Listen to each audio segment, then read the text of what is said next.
क्या उत्तराखंड की धरती पर छिपा बैठा था पाकिस्तान का खतरनाक कनेक्शन? क्या ड्रोन के जरिए सीमा पार से भेजे जा रहे थे हथियार और हेरोइन? और क्या उत्तराखंड में बैठकर चल रहा था अंतर्राष्ट्रीय तस्करी का बड़ा खेल? एक ऐसा खुलासा जिसने सुरक्षा एजेंसियों की नींद उड़ा दी है।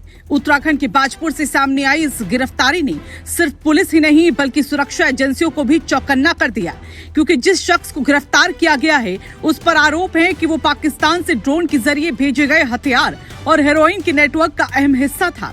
वो शातिर अपराधी जिसे पंजाब पुलिस महीनों से तलाश रही थी और जो पुलिस की आंखों में धूल झोंककर उत्तराखंड में छिपा बैठा था, लेकिन आखिरकार ऑपरेशन प्रहार के तहत पुलिस ने उसे दबोच लिया।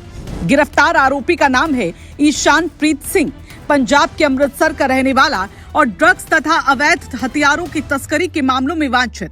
बताया जा रहा है कि 23 मई को पंजाब पुलिस और सीमा सुरक्षा बल ने उसके घर पर छापा मारा था, लेकिन तब वो छत से कूदकर फरार हो गया और फिर शुरू हुआ उसका पीछा। पुलिस तलाश करती रही, लेकिन आरोपी लगातार अपनी लोकेशन बदलता रहा। इसी दौरान पंजाब के एंटी नारकोटिक्स टास्क फोर्स को एक बड़ा इनपुट मिला। इनपुट था कि वांटेड तस्कर उत्तराखंड के उधम सिंह नगर जिले में छिपा हुआ है। बस फिर क्या था?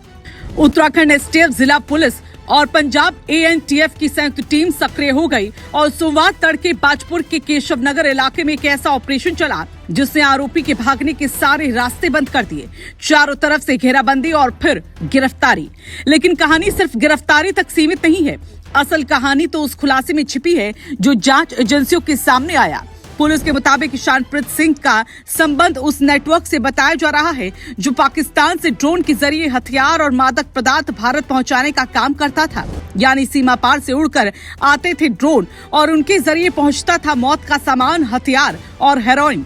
जब 23 मई को उसके घर पर छापेमारी हुई तब पुलिस को जो मिला उसने सभी को हैरान कर दिया। घर से बरामद हुई कुल 12 अवैध पिस्टल, 3 बरेटा, 3 जिगाना और 6 मेड इन चाइना पिस्टल। यानी एक ऐसा जखीरा जो किसी आम अपराधी के पास मिलना मुश्किल है।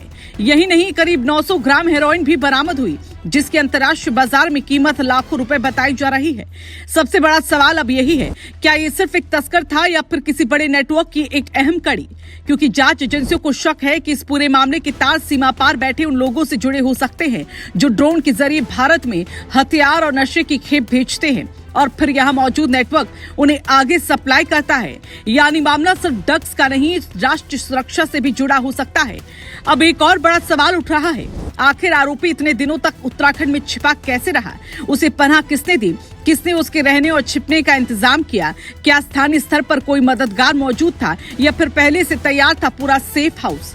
इन्हीं सवालों के जवाब तलाशने में अब पंजाब पुलिस जुट गई है। उत्तराखंड एसटीएफ के लिए यह ऑपरेशन प्रहार की बड़ी सफलता मानी जा रही है। वही ऑपरेशन जिसकी शुरुआत राज्य में बढ़ते अपराध और चर्चित घटनाओं के बाद की गई थी और अब इसी अभियान के तहत अंतर्राज्य और अंतर्राष्ट्रीय नेटवर्क से जुड़े संदिग्धों पर लगातार कार्रवाई की जा रही है। फिलहाल आरोपी को पंजाब पुलिस के हवाले कर दिया गया, जहां उसे विस्तृत पूछताछ की जाएगी।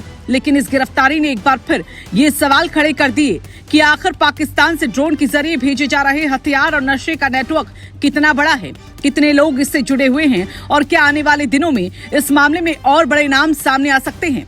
पाकिस्तान कनेक्शन, ड्रोन से हथियार, हेरोइन की तस्करी और उत्तराखंड में छिपा वांटेड अपराधी, ये गिरफ्तारी कई बड़े राज खोल सकती है। अब देखना होगा कि जांच की अगली परत से कौन कौन से चौंकाने वाले खुलासे सामने आते हैं।